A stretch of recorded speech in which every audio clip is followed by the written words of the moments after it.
Over the past several months, the news has been full of countless stories of refugees who have made dangerous journeys to try for a better life. Tonight, the agenda will look at what it takes for someone to leave their home behind. First, author Lawrence Hill, who tackles the subject in his latest book. Then, what does it truly take for a new country to feel like home?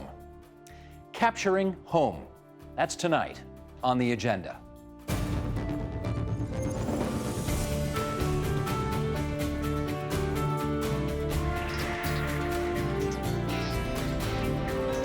Funding for The Agenda with Steve Paikin is provided by Ontario's more than 80,000 chartered professional accountants. Public policy leaders since 1879.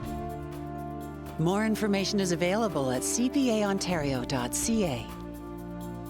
And by contributions to TVO by viewers like you. Thank you. He's tackled the topic of slavery, taking readers from West Africa to the U.S. to Nova Scotia. Now Lawrence Hill is taking on the subject of migrants and refugees in his latest book. It's called The Illegal, and we're very happy to welcome Lawrence Hill back to TVO. How you doing? I'm great, Steve. Thanks for having me on. It's a great pleasure to have you back here. Let's start with the obvious. Why was this the story you wanted to tell, the story of an illegal? Well, as usual for me, ideas seem to gestate a long time. So I've been thinking about this actually for decades, although finally in the last 5 years I was able to devote myself to it. But issues of refugees and stateless people have been percolating, especially since the time of the Holocaust and beyond in the world. And so it's a pressing issue. It has been for decades. And so it seemed right to take it on and to give a face to those who are often faceless. Can you recall whether it was an incident in particular those decades ago that just sort of resonated with you and said, okay, someday I got to do something about this? There were, Steve, two incidents that sort of catalyzed the process. One was to work as a 16-year-old at Pearson Airport in 1973 for the Ontario government as something called the Ontario Welcome House, and my job was to welcome immigrants into Pearson Airport, arriving from wherever they were coming from. And that was, of course, a year after 72, which is when Idi Amin expelled the Ugandan Asians. And so even though he expelled them in 72, they were still coming to Canada in the summer of 73 when I worked at Pearson Airport. And every day I saw Ugandan Asians waiting, sometimes hours, at Pearson Airport to be processed as refugees. And as a kid from the suburbs growing up in Don Mills, it was a really striking thing to be sort of drawn into the world of geopolitics and to see people suffering and waiting and trying to get on with their lives. So that got me going in the early 70s. And then in the 80s, I traveled to Berlin and visited my sister several times and got to meet Sudanese refugees who are hiding out, trying to get their lives going underground in Berlin. So the combination of those two experiences in the 70s and 80s got me thinking about the plight of stateless people and how hard it is to get your life going when you have no legal purchase. Any speculation as to why you think it needed to percolate for 3 or 4 decades before you were ready to do something on it? I do tend to be a very slow writer in that respect, and most of the novels that I've turned to have been novels that did indeed percolate for a couple of decades before I went there. When I start writing, it takes me 3 to 5 years to write a novel, but often, in truth, it has been percolating for decades before I actually go to it. As the cover would suggest, your protagonist is a marathon runner. Why'd you make him a marathon runner? Well, he's a lot faster than I ever was. I've run a few and raced through my teenage years and early 20s for universities and high school teams and the like. And so I've been running long distance for 40 years. And so I know a fair bit about marathoning, even though I was a very ineffective one. This one's elite, Keita Ali, the protagonist. It seems like the perfect job to give the hero of a story when he is indeed a refugee on the run in a country where he's not welcome.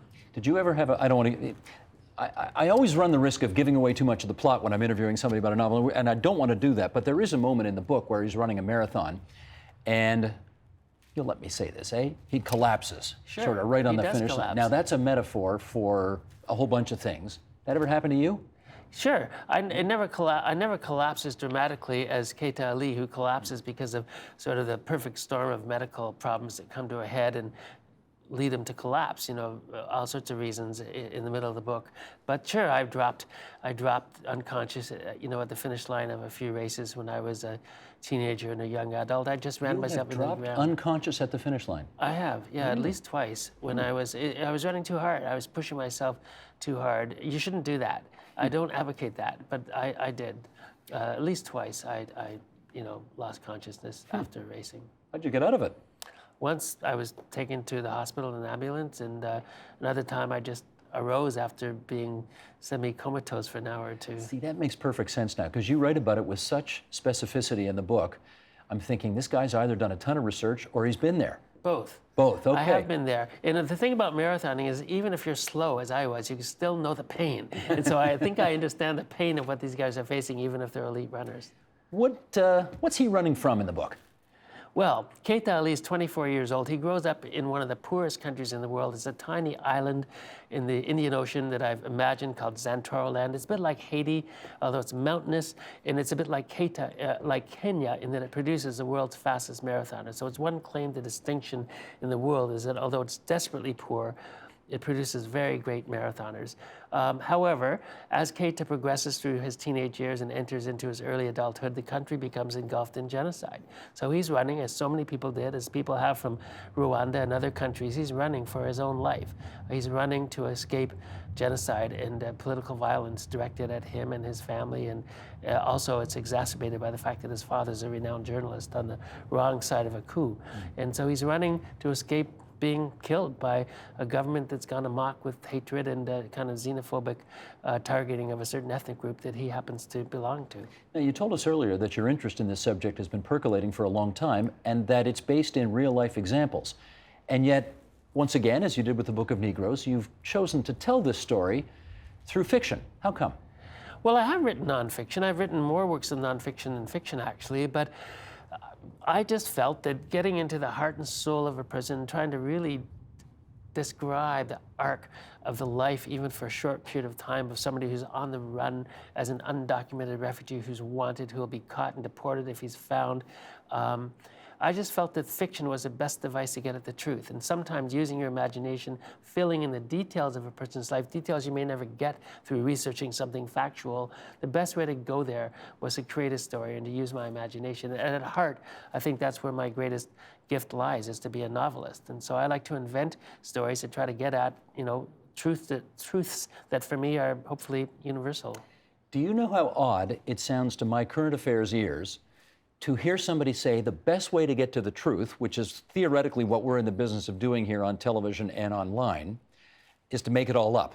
You know how weird that sounds to me, right? It might sound a little weird. I understand that. I began as a journalist. I was a reporter with the Globe and Mail and the Winnipeg Free Press in my first years after university. I have great respect for journalists and the work they did, and I met a lot of great ones. But I feel that I have a bigger contribution to make, maybe because that's where my skills lie, as a writer of fiction. And in certain respects, it is true that if you can invent and go into the heart of somebody and show them living on the page, you can get at certain truths that you would be hard to get at in the same way if you're writing factually.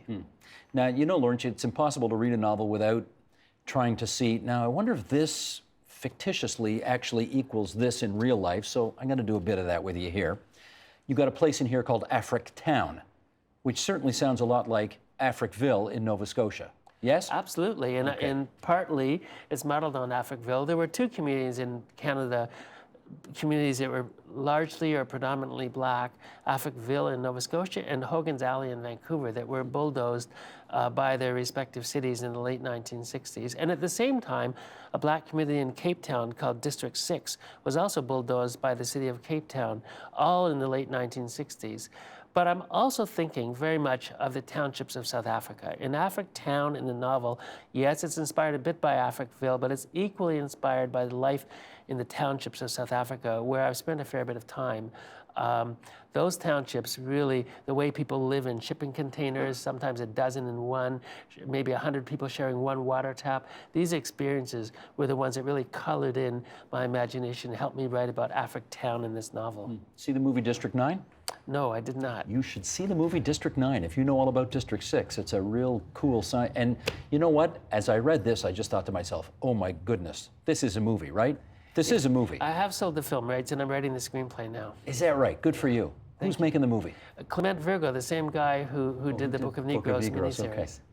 And Do you get a say in who gets casted in the various parts? You don't. No, no say. I mean, they ask my opinion and then happily ignore it. So I don't have any contractual say because you waive your moral rights when you sign a film deal. So I don't have any legal control over that. But my opinion is sought and then it can be conveniently set aside. And that's okay because I don't need to control that process. There are people in the driver's seat, Damon D'Oliveira, the executive producer, who know a lot better than I do who should be sought after for leading roles in the show. But surely, as I was reading it, I was thinking the whole time, okay, here's who I'd have play this part because it reads like a thrilling motion picture. Do you have a thought in mind as to who would play your protagonist? I'm really not supposed to say. I'm sorry at this point. Okay. I have some thoughts, but I don't mean to be coy, but I'm not really supposed to say when that's not something that I'm going to be determining. Okay, fair enough. I'll let you off hook on that one.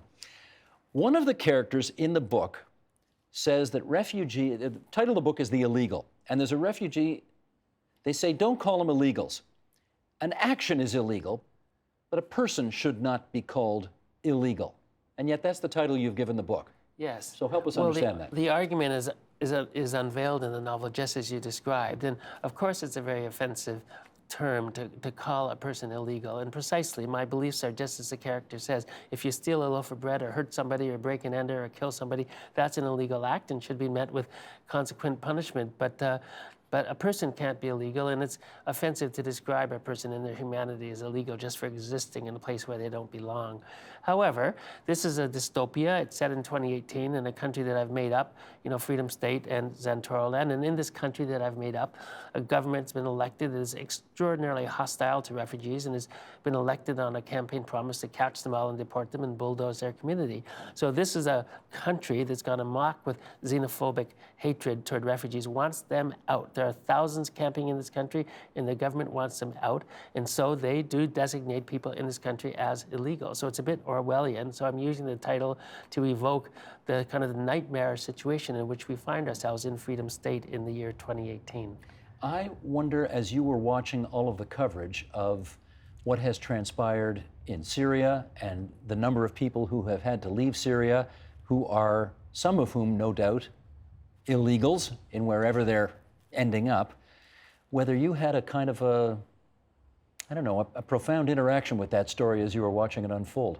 Absolutely. I've had a profound interaction with all the refugee stories that have been unfolding over the years that I've been actively pursuing in writing and conjuring up this novel. Syria, of course, has captured our interest because the numbers have been so dramatic. When you think about millions of people exiled and millions more without homes in their own country, perhaps 10 million or more people, who are literally refugees out of Syria, with more coming every day. And there are terribly sad stories every day, and the desperation is hard to fathom with hundreds of thousands of people, pouring into Europe. And so, yes, I've been reading the papers and the magazines and reading as much as I can about this story over the years. And it's gripping and it's horrifying. And I'm glad that we've elected a government that has promised to do more than we've done before. I think we've been quite miserly so far in Canada in terms of our response to the Syrian refugee crisis. And I think that if these refugees had been coming from France or the UK or Australia, we would have opened our doors much more generously earlier.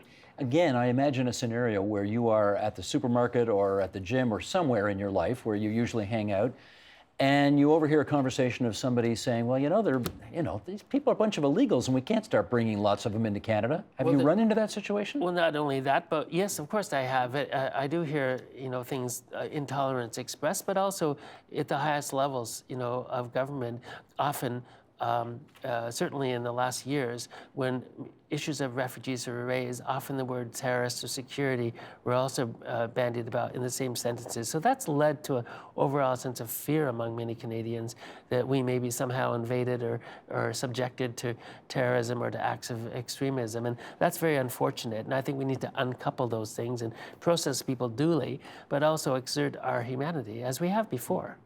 Most of the politicians you read about in this book are not admirable people. Is that your view of politicians in general? No.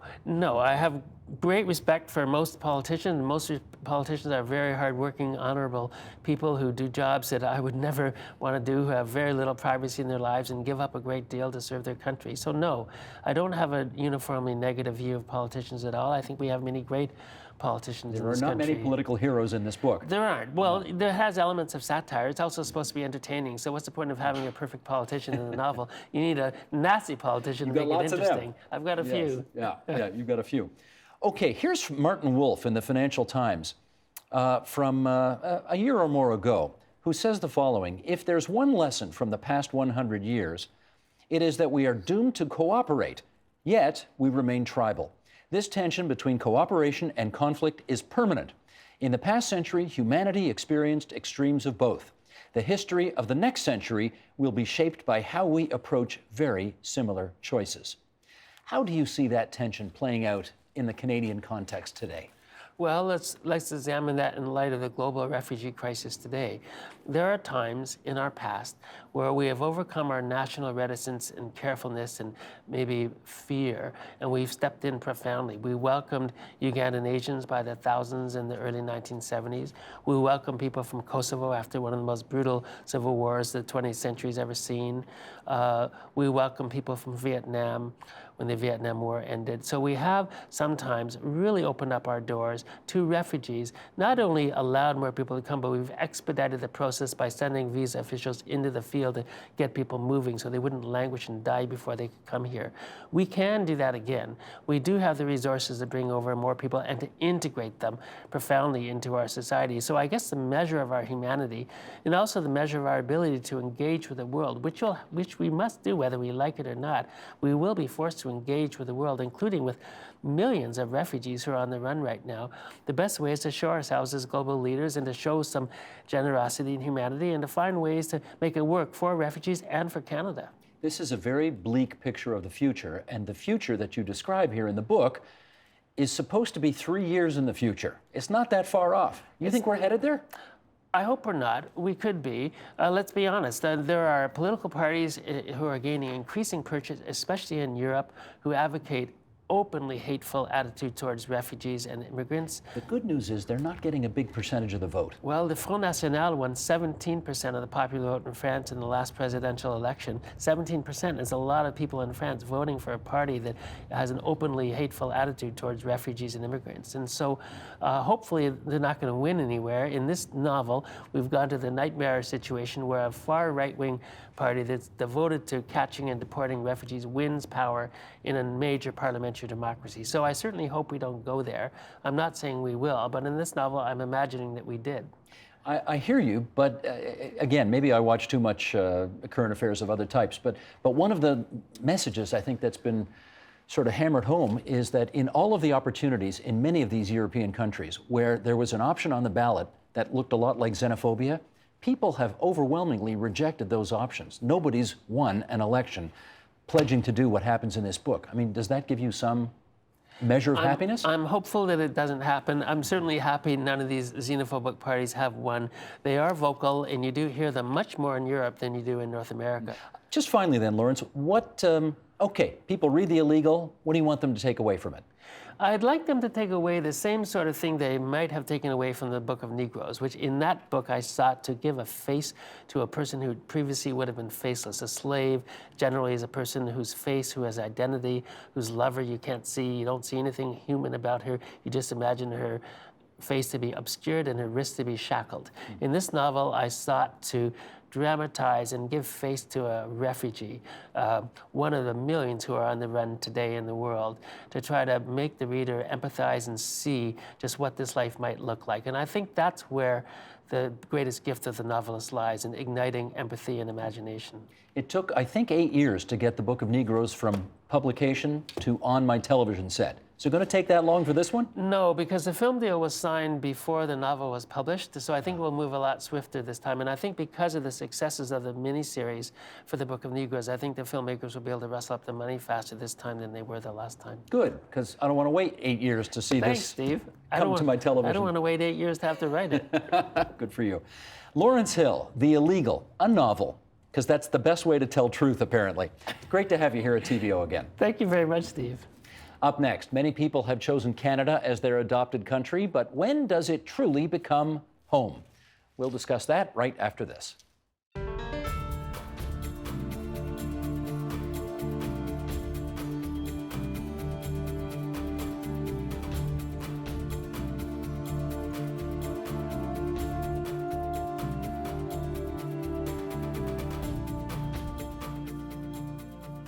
Define home.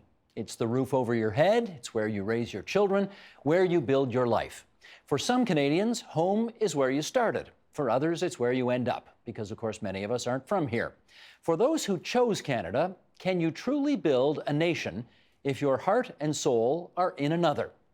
In 2011, we addressed that question with a group which recently made Canada home, and here is part of that conversation. In our nation's capital, Carlo Dade, Executive Director at FOCAL, the Canadian Foundation for the Americas. And with us here in studio, Jehad Aliwewi, Executive Director with the Thorncliffe Neighborhood Office in Toronto. Haida Mohesi, Professor in the Department of Equity Studies at York University. Atulya Sharman, Community Legal Worker at the South Asian Legal Clinic of Ontario. And Fei Tang, Host Program Manager at CultureLink. That's an organization that brings new and established Canadians together. Good of all of you to join us here in the studio. And Carlo, nice to have you on the line from Ottawa again. I want each of you tonight to start by speaking more personally. I've introduced all of you with your professional affiliations, but I want to start with the personal here. So Fei, to you first. You're born where? In China. Whereabouts? Sichuan. Came to Canada when? In 2000. So you've been here more than a decade. Does Canada yet feel like home for you? It felt like home for me. When did it feel like home? I'll tell you a story. 2005, that was my first time I went back to China. The moment I landed and I saw my parents and family members, they would say, oh, Fei, you really need to lose weight, you know. And you know, how you get so fat, they say. And I went to a store and buy clothes. And the moment I laid my hand on a pullover and the salesperson came, oh, we don't have extra large. I said, who you're talking to? I'm an M. And she said, oh, no, that won't fit you. I said, can I try it? And she said, can you pay the deposit first? Because she worried like the pullover gonna explode. So I came back. I said, I feel so much like home here. I'm so normal now. That is a great story. Okay, Jehad, you're born where? I was born in Hebron, Palestine. And came to Canada when? About 22 years ago. So I lived almost half of my life in Hebron and the other half in Toronto. And I think I feel home when I started feeling home in Canada the moment I said, I don't think I'll go back forever. And when was that? To Palestine. That's a few years ago. Just a few years ago? Yeah, a few years ago.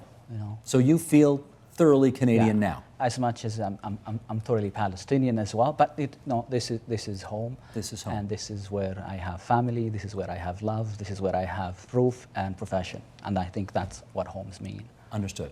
Carlo, how about you? Where are you from originally? Grew up in Philadelphia, so from the States.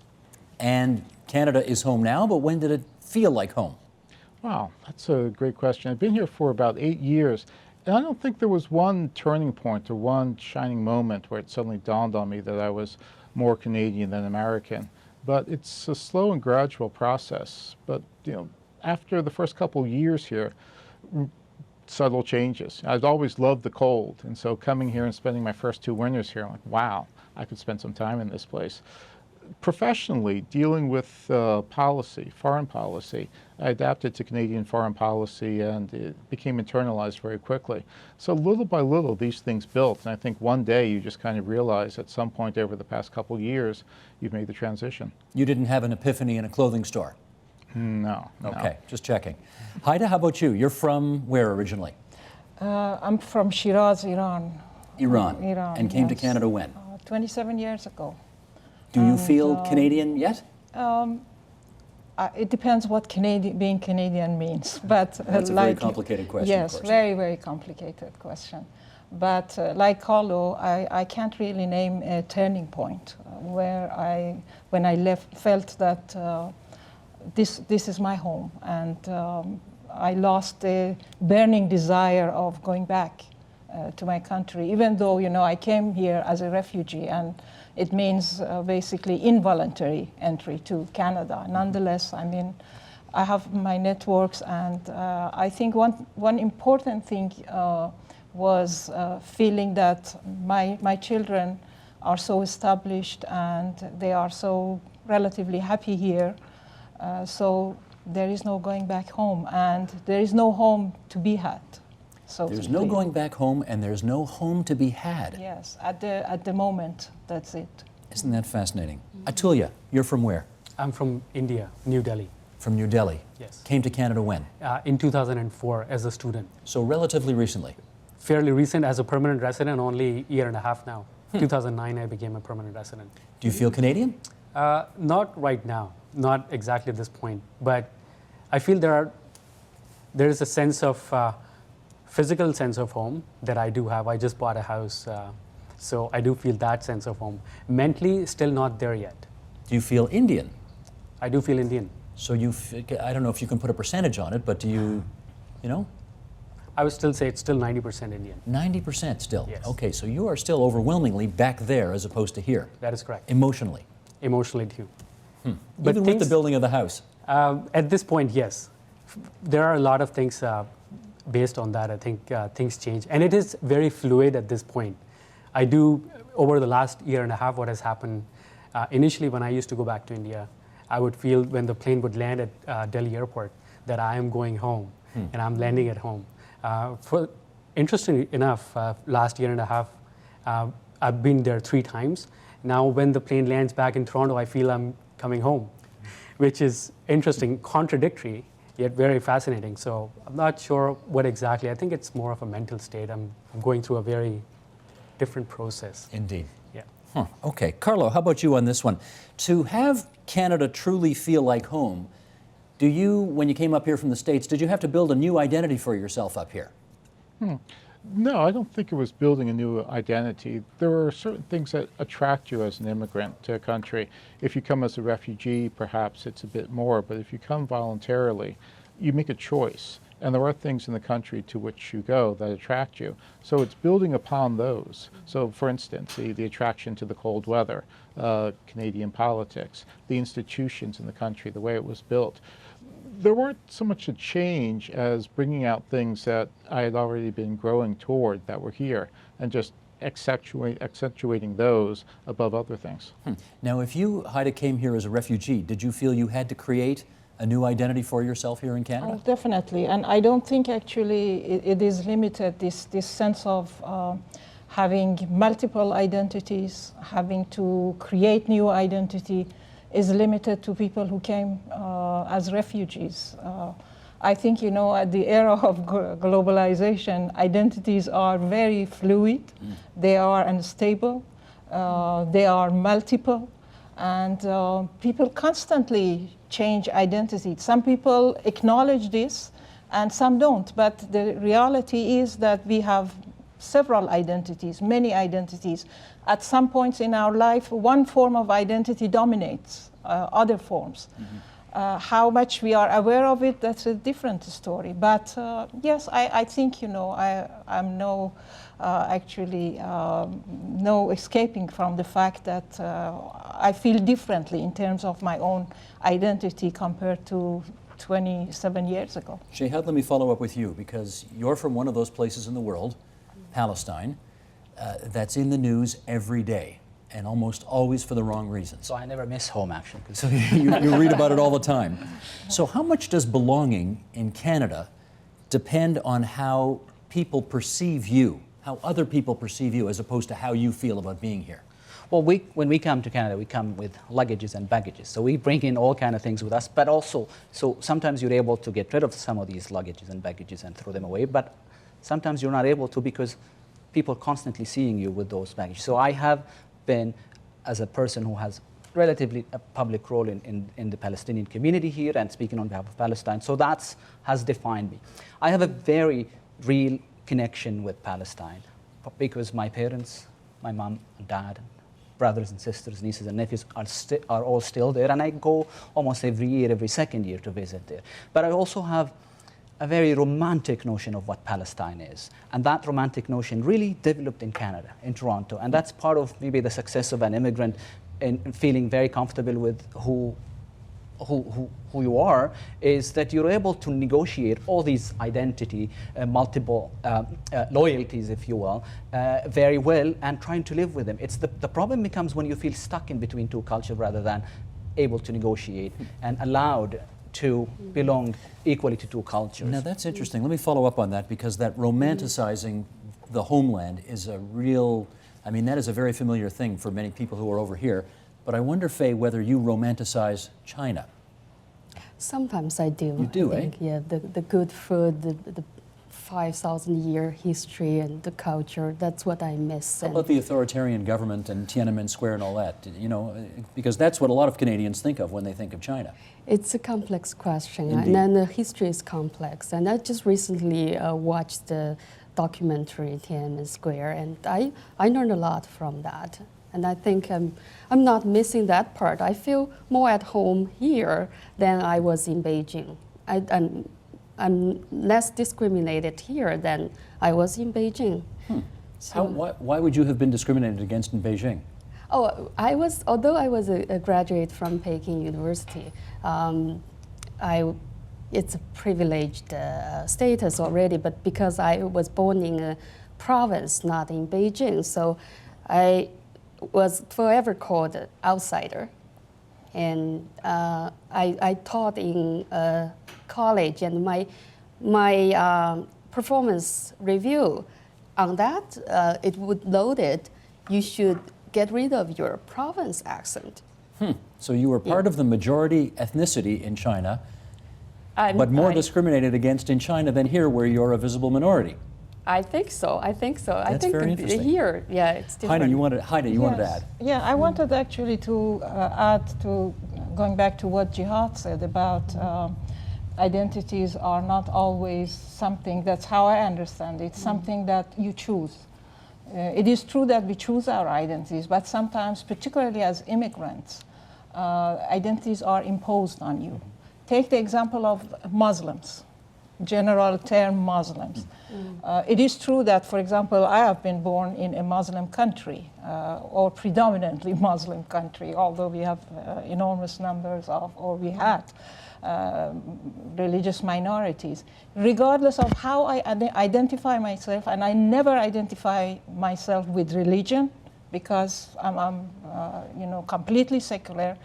When other people actually refer to me, they only reduce my identity to one aspect that they understand, and that is religion. Is that unfair? So, totally unfair, sure. and I fight it, not because I have anything against people who are religious, but because my identity consists of many more dimensions. Well, Carlo, let me go to you on this, because if there's one ethnic group in this country that gets discriminated against every single day, I'm being a little facetious here, but you know what I mean, Americans. You know, there's a great anti-American strain that goes through this country, and politicians get elected, running on that. You run into any of that? Oh, from time to time, but as an American, you're used to it and you expect it. Having spent time abroad as an American and now time abroad as a Canadian, I can see the difference between the two. But it's humorous up here. But back to two earlier points, if I may. On being a minority in your country of origin, I'm actually African American. And I think that in terms of being an immigrant outside the country and feelings toward the United States, African Americans, for the most part, have a deeply ambivalent relation with the United States, given the history of the country. So going abroad and feeling ties back home, it's not the same as with other Americans. And I wonder if this is true for minorities from other countries too. There's nostalgia for parts of back home, but you don't drink the Kool-Aid the way a lot of other people back home do about nationalism. And in terms of being Muslim, I also happen to be Muslim, and it's interesting that that's never really been an issue here in Canada.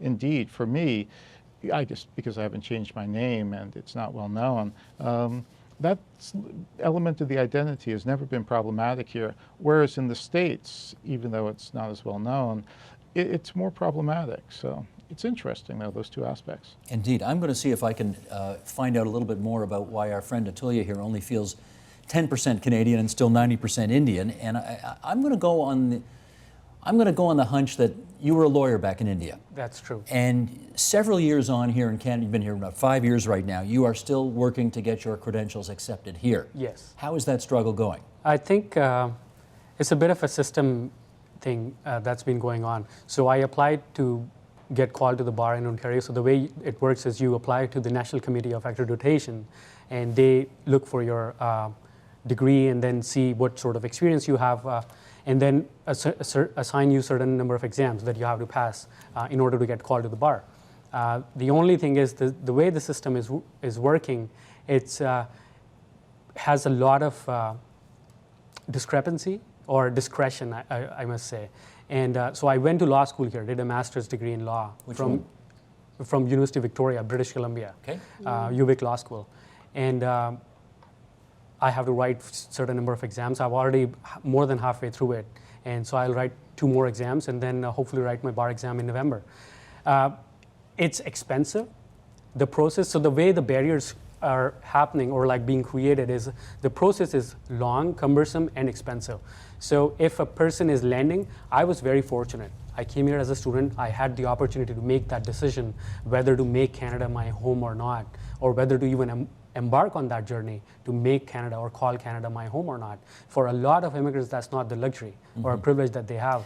They just land and then have to go through the rut and start making money, or at least support themselves if they're with the family. But if I'm reading between the lines, it sounds as if you're saying the sluggishness with which I am working towards becoming a lawyer here in Canada is affecting my ability to feel truly Canadian. That's true. That is true. Yeah, that's a fair reflection. Okay. And that's go a ahead, Carlo. That's a major difference between the United States and Canada. Though Canada does much better on official integration policies or official welcome policies for immigrants, the United States does much better in actual integration through economics. The labor market is a lot more open, a lot more dynamic. You can land in the United States and get a job. You can work your way into the middle class. You can earn the means to affect your own integration, to affect your own ties back home. Whereas in Canada, it's a lot more difficult. So Canada's a lot better in terms of what it says. The United States is terrible in what it says, but much better in what it does. Faye, can I get you on that? The economic integration and how easily or difficult it was for you on that score? For me, because my husband found the job 1 month after landing, so it wasn't that difficult. But for most of our clients, which we see on a daily basis at CultureLink, it's a huge struggle for them to get employed. Some had to go through all these survival jobs in order to just make a living, and they got so exhausted they cannot even go to school to improve their English or get accreditation, because at the same time they have to still support their family. So it's a huge barrier for them. And whatever job they get, that's 4D jobs, difficult and demanding, dirty, dead end. Dead end. Yeah, dead end. And Not so good. Not good. I want to follow up on something you said earlier, though, and that is when you went back to China and that funny experience you had of them seeing you as not Chinese anymore and somehow more Canadian. And very nutritious, you know. Jihad, let me go to you on this one, because you go back. You said you go back to the to Hebron, to the Palestinian territories where you're from. When you go back there, do they see a fellow Palestinian in you, or do they see a guy who seems thoroughly Canadian now? Yeah, I think they do that. I think sometimes I be in a discussion with family coming to say hello, and a word of English slips in and say, oh, here goes the Canadian cousin that we have. So let's humor him. So I think sometimes you feel, when you're there, you feel like you really want to be there, and when you're here, you want to be there. So it becomes a challenge for people who come from places that are distinctly dissimilar. I mean, Hebron and Toronto could not be any more different. Mm-hmm. One is completely uniform in terms of the same people with the same last name. I used to joke with my friends, say diversity meant having classmates who don't have the same last name as I do. So, but here you come to a place in Toronto where there is completely different experiences. So it's interesting also, the same way that people here impose an identity on you, when you go there, you really are also boxed in place. Okay, he's the relative who's an outsider. Now, Haida, because you left Iran as a refugee, have you been able to go back since you left? No. You have not been back? No. In how many years? 27 years. And obviously, being Iranian is still a huge part of your identity. Oh, very much so, and I'm very much involved in Iranian politics, and like every other, political refugee, I definitely want more justice and democracy for my country, but Does that It's hurt? exactly because of that I can't go back, because you know I am on the other side of the fence as the present government of Iran. I don't mean this to be too much of a touchy-feely question, but does the part of your identity that identifies still with back home, with Iran, given the fact that you can't go back, does that hurt? I wouldn't say back home, but very much Iranian. Does it hurt? That part of your personality? Often, yes, often. But I would like to consider myself as a cosmopolitan person. So I'm very much, for example, attuned to what's happening in other parts of the Middle East, Palestine, for example, or Egypt. So that compensates a little bit. But I want to say something about integration, Steve. And it is true that economic conditions and the conditions of life, how well one is able to use his or her previous education and qualifications in this country are of enormous importance in terms of whether one can develop sense of belonging or not. But I can't reduce it only to that, because there are other factors involved in the sense of integration and a feeling of belonging. How well you are received by the society, respected as an individual, as a person, whether you are able to practice your own culture, religion, language, if you are religious, of course, without necessarily compromising the social values, social contract or not.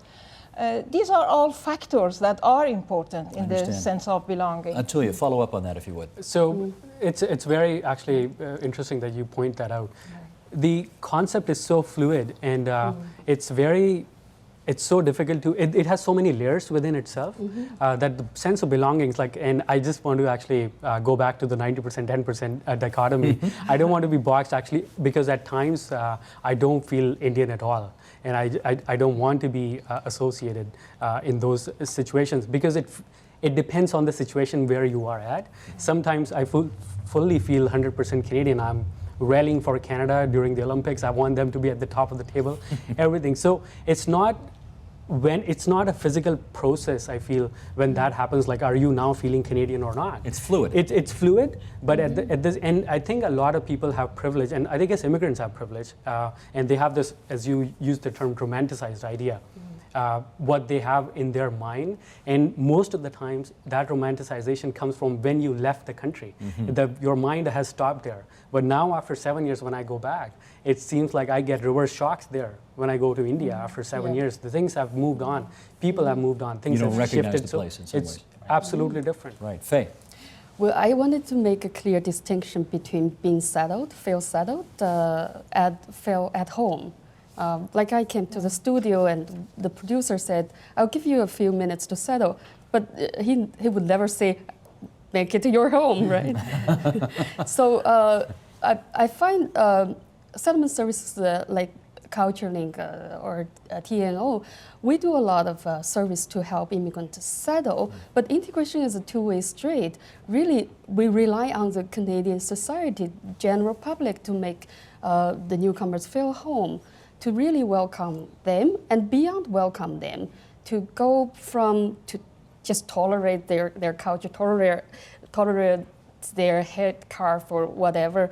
To embracing it. To embrace it, from to just accept whatever, little Italy, little Chinatown or whatever. Understood. Yeah, but to really adapt to their culture as well, to be friendly, from just simply be friendly, to become a friend of newcomers. Understood. I want to go on a tangent from that to Carlo, because I think your work with FOCAL, you must deal with this all the time, and I'm talking here about remittances, which are the people, of course, who live here, but who send, in some cases, a considerable part of their paycheck back home in order to help their relatives back there, their family.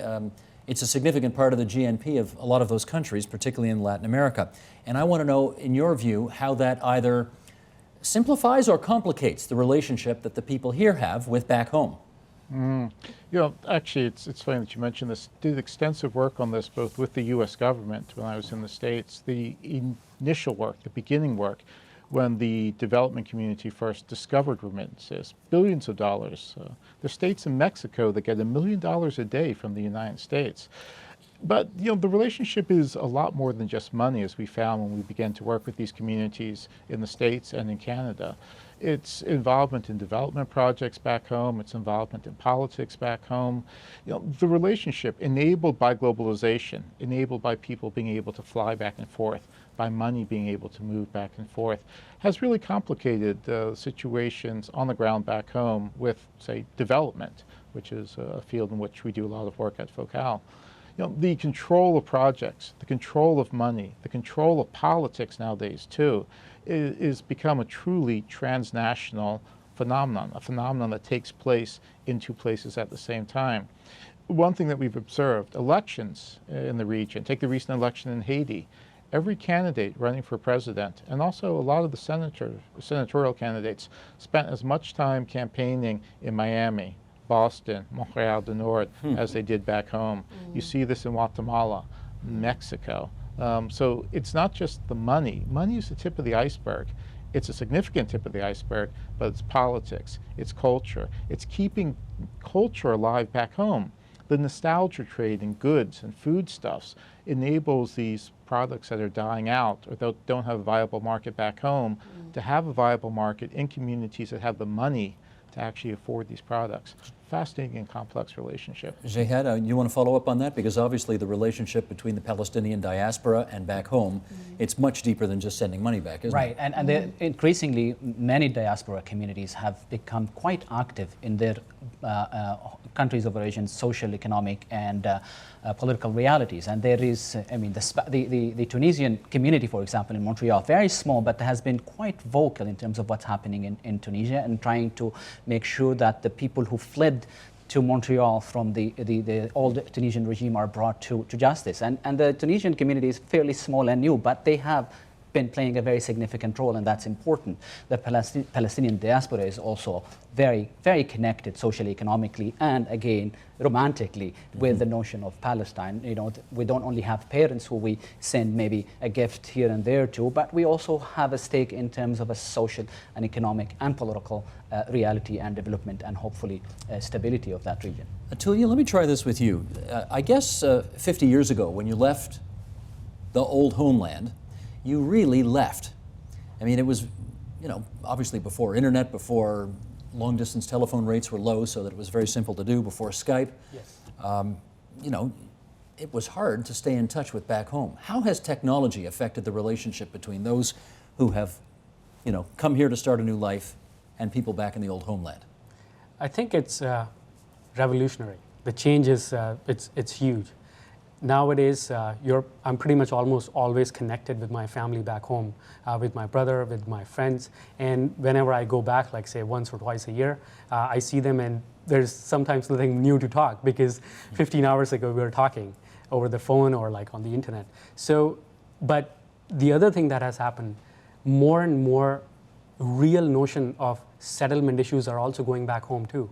How the policies, how the government has actively for a number of years, government has actively tried to serve Canada as an ideal dream location.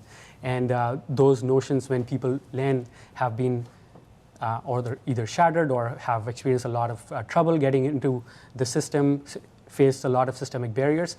Those stories are also traveling back home. So the romantic idea of people back home is also they're getting into this awareness also, while it's not that easy. Let me follow up with Faye on that because, of course, when you're emailing to friends or family back in China or recommending certain websites, the Chinese government is no doubt reading your emails and they're censoring those websites. So does technology help in your case? I could talk freely with my friends, and it's more and more open in China, and you can put a lot of censorship on web, but still people call it the Great Wall, right, in China, but they have technique to overcome that wall, to see the world outside of China. And you go to the website blogging area, there's all kinds of very progressive ideas there. And sometimes that just amazed me. Haida, can people with, you've heard this expression before, I'm not alleging it, but you've heard it before, divided loyalties. Can people with divided loyalties meet their obligations in both places, or is it too difficult? I think so. No, can be done. I think so. And you know, in the study that we conducted at York University for self-identified Muslims participated, and we administered 2,100 questionnaires in Toronto and Montreal among these 4 communities of Muslim origin: Palestinians, Iranians, Afghans, and Pakistanis. And it was amazing that despite the fact that very few relatively identified Canada as home, nonetheless, overwhelming majority were happy with the decision that they had made to come here.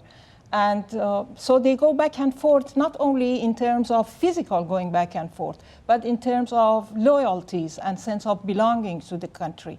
And it was really quite a surprise to us that 70% of the respondents actually said that they would recommend coming to Canada to their to the communities back home.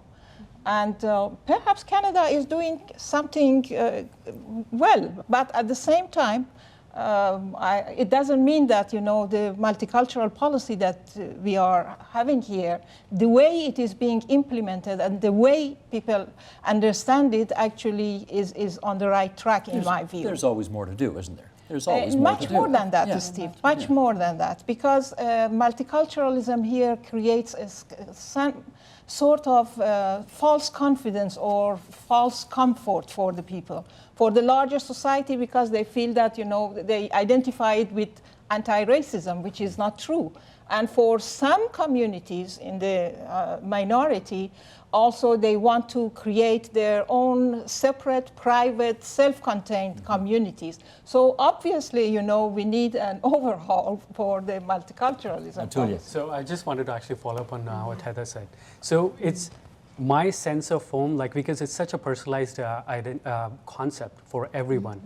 My sense of home would be when the policies are more equitable, people are easily able to access professions, services without any discrimination. I think there will be a better opportunity and more likelihood that people will feel at home easier. That's one of the things that we do see at the South Asian Legal Clinic. I deal with a lot of low-income South Asians across GTA, and that is something that the people are struggling with. And we see majority of people of color are experiencing that sense of not belonging because of a lot of systemic issues. And I think that is something a lot of people take a negative aspect away from it. I want to follow up, Jihad, on this issue of divided loyalties. Everybody else on this program today was born in an internationally recognized country. You were not. Is this issue of divided loyalties even more complicated given the, you know, It is. It's given actually, Palestine's reality? Right. I have been defined by being Palestinian in so many ways that at the same time, when I was sworn in as a Canadian citizen, I was welcomed as a Jordanian. So my actual Palestinian identity have always been negated at all levels. Can I just understand that? Because Jordan was considered responsible for Palestine at the That's time? right, and administratively, and no, there is no such thing as, although I am Palestinian and I'm recognized worldwide, and there is something called Palestinians, but on paper, at least when I came to Canada, I came on a Jordanian passport, and it says Jordanian. So in that sense, it's always been quite a struggle to really be clearly defined as a Palestinian. My loyalty is divided, but that doesn't necessarily mean it's clashing. I think it's divided in a very good proportions. Sometimes I'm happy with one part of my identity. Sometimes I'm not. It's like having two parents. You're happy with your father today. You're not happy with your mother, and vice versa. And I think we should think of our identities as sort of a form of parents that you don't often get along with them perfectly and equally. Right. Carla, we've got about a minute left, and I want to give it to you because I'm wondering whether we're seeing this emergence of a, fancy word here, deterritorialized notion of home. Home being more a state of mind as opposed to a real place. Is that part of your experience? Is that a part of the Canadian experience now? I think, well, just let me say to a friend from Palestine, Orden Umudunya, so I can understand what happened with coming to Canada. But Translate for the rest of us, please.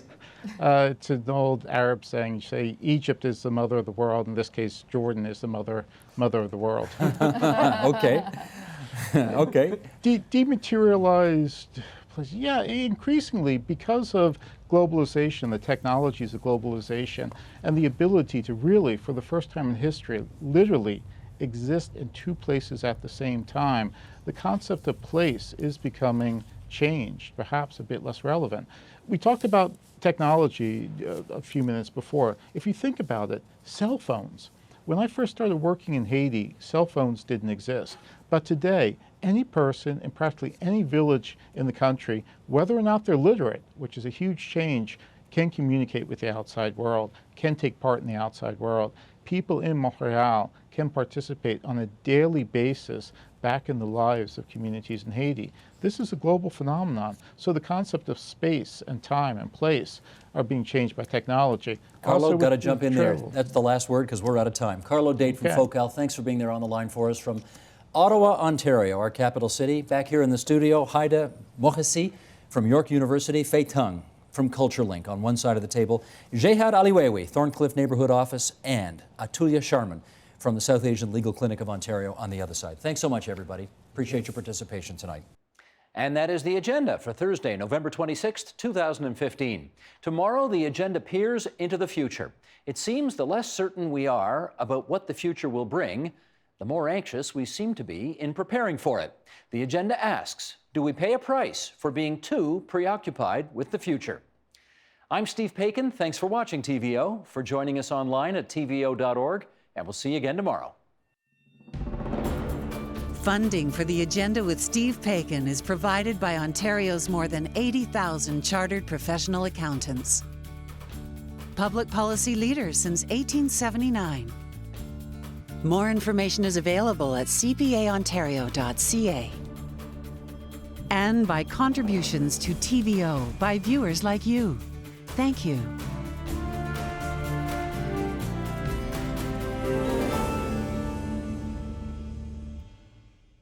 Help TVO create a better world through the power of learning. Visit supporttvo.org and make a tax-deductible donation today.